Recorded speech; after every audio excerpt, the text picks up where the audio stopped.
సాధ్యమైతే ప్రతి ఒక్కరితో సమాధానము కలిగి ఉండుడి.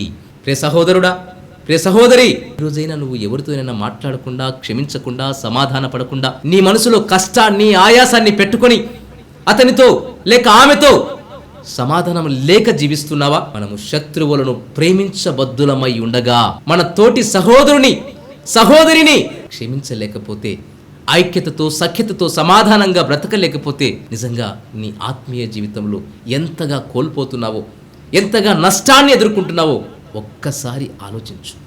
బైబిల్ సెలవిస్తుంది, మత్తయి సువార్త 5వ అధ్యాయం 23వ వాక్యం, నీవు బలిపీఠము మీద అర్పణము అర్పించుచు ఉండగా నీ మీద నీ సహోదరునికి విరోధము ఏమైనా కలదని నీకు అక్కడ జ్ఞాపకం వస్తే బలిపీఠం ఎదుటనే నీ అర్పణము విడిచిపెట్టి నీ సహోదరునితో సమాధానపడు. ఆ విధంగా చేసి నీ అర్పణ అర్పించు. అప్పుడు ఒకని ప్రవర్తన యెహోవాకు ప్రీతికరమగునప్పుడు ఆయన శత్రువులను సైతం మిత్రులుగా చేస్తాడు.